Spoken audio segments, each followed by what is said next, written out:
You love political argument, don't you? Yeah, well, yes, I do. Patrick Buchanan, a powerful new force in shaping what President Reagan says and how he appears in public. Buchanan is a man with strong opinions, boldly stated. Between your work in the Nixon and Reagan White Houses, between your work on Crossfire, between your two presidential campaigns, I don't think anybody's debated more than Pat Buchanan. What was your game day routine? You know, I didn't do a great deal of preparation, but standing up there, it's tough. Well, so tell me what it's going to be like for these candidates. There's going to be 10. There's going to be 10, and they got to think of how to distinguish themselves. It depends on which candidate you're talking about. Now, if I were Trump, he's a counterpuncher. He's going to have to take each of these things where he's been hit, and I think have a short substantive answer. If I were Bush, I would challenge Trump directly and politely. I would certainly be ready. I would be ready for the, if you will, the sucker punch coming. I think he's got to show a measure of gravitas and also communication skills in a debate. He's got a tough assignment. I mean, Trump has become the uber tough guy. Rand Paul might come out again as sort of an anti-interventionist against these wars in the Middle East. If I were him, I would distinguish myself that way to try to get back into the mix. The perception of him is a certain callowness and youthfulness. I think he's got to deal with his own problems rather than the Trump problem. Ted Cruz, what does he do? I think he does Ted Cruz. I think he goes after the Senate Majority Leader. No, I do think that's him.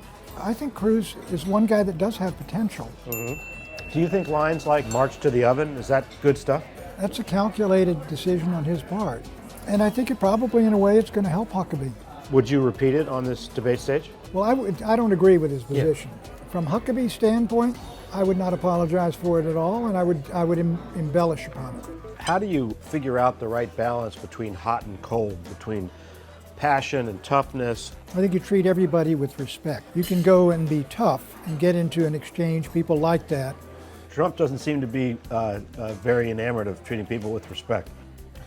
Well, Stiff, he does. Not too smart, dummy. Well, that's because they've all attacked him. You know, they called him a lot of names, and then people are waiting for him to respond, and so he backhands them. If any of the candidates, especially the less experienced ones, came to you and said, "Is there anything I should not do?" You don't want to come off as wounded and striking back. Look, if you've been clipped in the jaw, if you got a punch, you don't look. You don't. You want to smile. You smile. You don't say. You smile, exactly. You smile as though you weren't affected by it. It might be a funny line, and you laugh with it. No, we got 17 Republican candidates so far. Jim Gilmore just got in. Right. Now, if he's getting in the race, Pat Buchanan can't be far behind. The spirit is willing, but the flesh is very weak, John. Pat, thanks for coming out and doing this. Delighted, enjoyed it. Hey YouTube fans, I'm Landon Downey from CNBC. Thanks so much for checking out our channel. Here you'll find videos packed with all the info that you need to be smarter about your finances.